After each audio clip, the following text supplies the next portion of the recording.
So, magandang araw mga kabukid. So panibagong episode na naman sa ating video ngayon. Nandito tayo sa loob ng ating pulungan ng ating mga manok.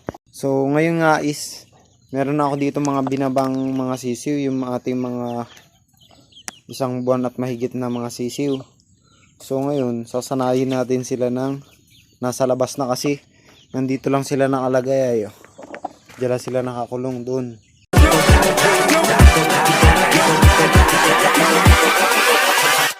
Hold up.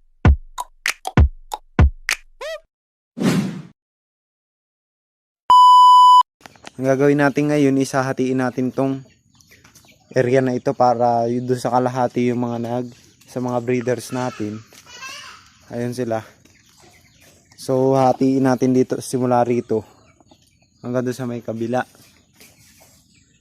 para yung mga sisiw natin is nandito parte. Tsaka yung mga nag-iitlog natin na manok is dito natin ilalagay. So ngayon nga ay pakita ko sa inyo yung mga itlog na ating manok. So ayan, meron ng 2, 4, 6, 8, 9 na itlog ng manok. At dito rin sa kabila ay ayun, meron ng 2, 4, 6, 8, 10 10. Tapos dito sa kabila is ayan, may naglilimlim. So pang isang linggong araw na yata niya rito naglilimlim.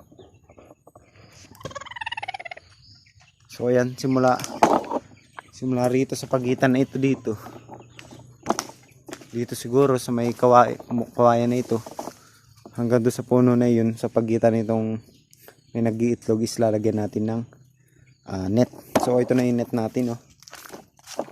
Ito ilalagay natin sa pagitan nila. So tara, samahan nyo ako maggawa. So ngayon guys, pinalabas muna natin yung mga manok. So ayan, meron tayo ditong bali tatlong kawayan na gagawin nating poste pagkakabitan ng net. So itong mga sisiw is dito muna natin ilagay sa loob. Sasara muna natin itong pinto kasi baka sila awayin. Hindi natin sila pwedeng isama rito sa mga malalaki kasi baka babagin sila, kawa naman. So ngayon magkakabit tayo ng net.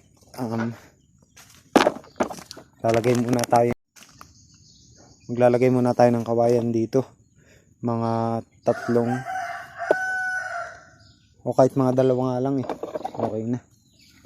Tapos dalawa rito, tapos isa dun, kasi na yung tatlong So tara, maghuhukay muna tayo.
So ayan nga guys, na kinabitan natin ng lubid sa itaas yung ating net. So ayan, i-adjust na lang natin para magkaroon ng harang. So marami pang tira dun sa net natin, oh. Ayan, ang haba-haba pa ito. Pwede pa nating itago. So ayan, itataas lang natin ng kaunti. Ayan. O ayan. Ayan. Taas natin ng kaunti. So meron din dito sa kabila. Taas lang natin. Ayan. So ito na mga kabukid. Ayos na yung ating net na ikinabit. So ayan, oh. Okay na. So meron nga isa nakapasok dito. So ayan. Ayan, oh. Ayos na yung mga stopper natin sa ibaba. Yung iba dyan mga ano lang, meron mga tukod, yung iba may pako. So ang pasukan natin is dito. So ayan, tatanggalin lang natin yung lubid dito. So bubukas ito, kaya natin ibukas.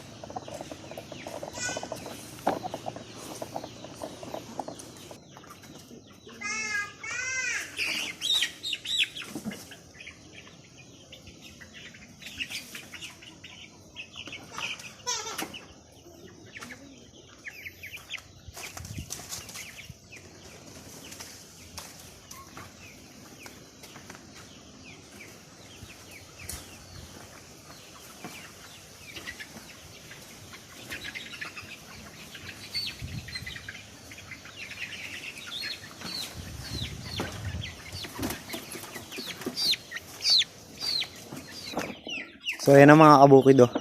Nandun na sila sa loob. Pati yung apat na 3 months old natin, nalagay na rin natin sa loob. So may isang pilay, ayun, oh. Kung makikita nyo, yan yung sinasabi ko, kasi pagka hindi sila nakahiwalay ay bubugbugin sila ng ibang mga malalaki na. So pilay yung isa. So meron pa tayo ilalagay dito, papakita ko lang sa inyo. So ito guys, yung ating mag-iisang buwan, mga 3 weeks old. Ay 2 weeks old pa lang mahigit ito guys. Doon na natin sila ilalagay para kahit pa paano is makapag ano sila, makapag bungkal-bungkal sila ng lupa, makapagpugpug sila. So tara, lipat natin. So mga kabukid, dito ko sila ilalagay para mabilis tayo makapaglagay doon. Kasi marami ito sila, 14 chicks sila.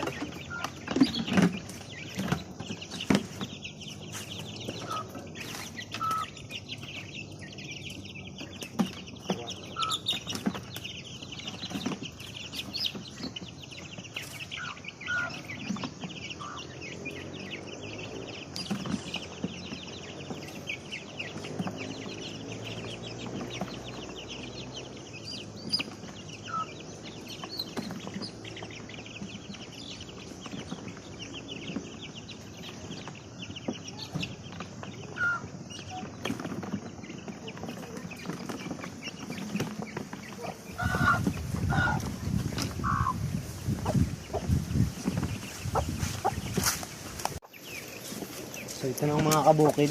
So papakawalan na natin sila.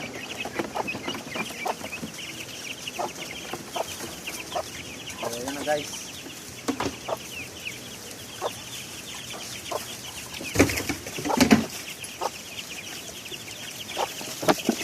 So bali, ginawa na lang din natin sila rito ng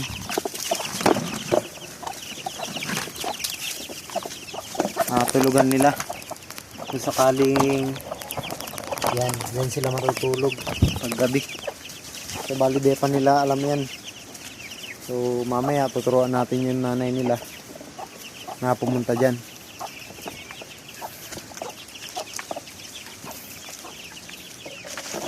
So bali guys, ito medyo maano lang, ang hirap lumakad kapag kayong ano talaga sumusunod sa iyo, baka maapakan mo pa yung mga sisi na iba.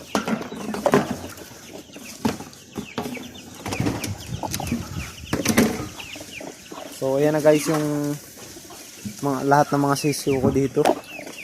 Yung isang buwan at kalahati natin dito is ayan, siyam sila. So may namatay na isa, bali 8 na lang ito. Tapos 14 yung anak ni Joey ni, which is Joey ni ang pangalan ng isa.